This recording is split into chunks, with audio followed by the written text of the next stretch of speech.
آج ہم بات کر رہے ہیں ایک ایسی قوم کی جس نے اپنی طاقت کے نشے میں آسمانوں کو چیلنج کر ڈالا۔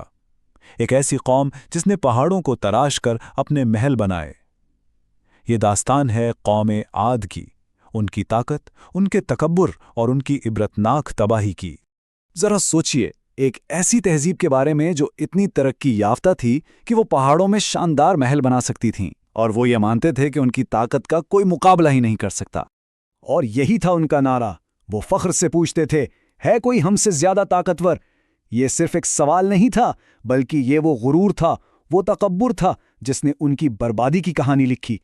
تو آئیے اس کہانی کے پہلے حصے میں چلتے ہیں، آسمان کو چیلنج کرتے ستون۔ یہ ذکر ہے شہر ارم کا، جو فخر اور غرور کی بنیاد پر بنایا گیا ایک عجوبہ تھا۔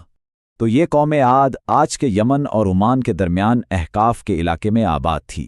انہوں نے ایک شاندار شہر تعمیر کیا، ارم ذات العماد، یعنی اونچے ستونوں والا شہر۔ ان کے لوگ جسمانی طور پر پہاڑوں جیسے مضبوط اور دیو ہیکل تھے۔ وہ سمجھتے تھے کہ یہ زمین ہمیشہ کے لیے ان کی میراث ہے، اور ان کا غرور تو اس حد تک پہنچ گیا تھا کہ وہ دعویٰ کرتے تھے کہ ہوا بھی ان کی غلام ہے۔ ان کی شان و شوکت کا عالم یہ تھا کہ ان کے گھروں کے دروازے اتنے بڑے اور اونچے ہوتے تھے کہ ایک گھڑ سوار اپنے گھوڑے سمیت سر جھکائے بغیر سیدھا اندر داخل ہو سکتا تھا۔ سوچئے ذرا۔ اب آتے ہیں کہانی کے دوسرے حصے کی طرف، ایک پیغمبر کی وارننگ جسے نظر انداز کر دیا گیا۔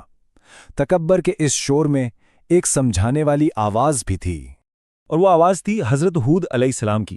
اللہ نے انہیں ایک بہت ہی سیدھے اور واضح پیغام کے ساتھ قوم عاد کی طرف بھیجا تھا۔ حضرت ہود کا پیغام بالکل صاف تھا، صرف ایک خدا کی عبادت کرو، اس کے سوا کوئی نہیں ہے جو عبادت کے لائق ہو۔ لیکن قوم عاد کا جواب کیا تھا؟ تکبر سے بھرا ہوا جواب۔ کیا ہم اپنے باپ دادا کے رسم و رواج چھوڑ دیں؟ ارے ہماری اپنی طاقت ہی ہماری حفاظت کے لیے کافی ہے۔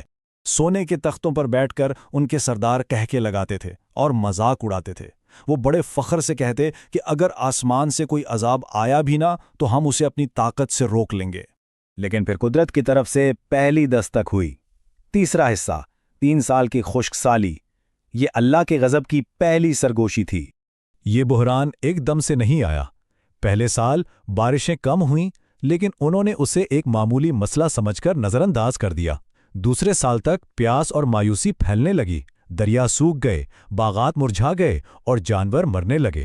اور تیسرے سال تک اس شور مچاتی، ہستی گاتی سرزمین پر ایک خوفناک خاموشی چھا گئی۔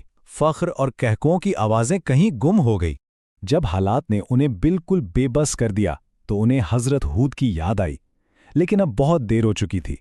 ان کا جواب واضح تھا، اب عذاب کا وقت بہت قریب ہے۔ اور پھر وہ وقت آ ہی گیا۔ چوتھا حصہ، تباہی کی آندھی۔ آسمان سے ایک ایسا انتخاب جس نے ان کی قسمت کا فیصلہ کر دیا۔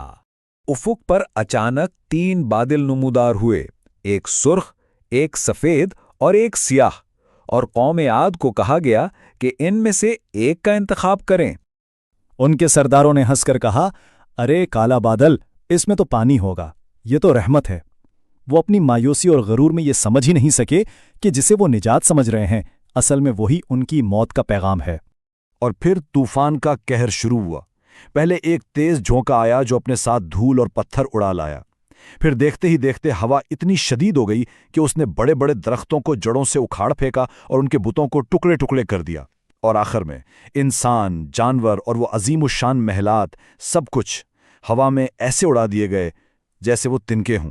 7 راتیں اور 8 دن۔ جی ہاں، یہ تباہی 1 یا 2 دن کی بات نہیں تھی، بلکہ مسلسل 7 راتوں اور 8 دنوں تک جاری رہی، بغیر روکے، ایک مکمل بربادی جس نے ہر چیز کو صفائے ہستی سے مٹا دیا۔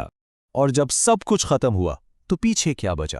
آخری حصہ، ریت میں دفن ایک سبق، ایک خاموش انجام اور آنے والی نسلوں کے لیے ایک دائمی احتباہ۔ ذرا اس فرق کو دیکھیے۔ طوفان سے پہلے وہ طاقتور قوم عاد جن کے ستون آسمان سے باتیں کرتے تھے، اور طوفان کے بعد وہ ریت پر بکھرے ہوئے کھوکھلے کھجور کے کھوکھلے تنوں کی طرح تھے۔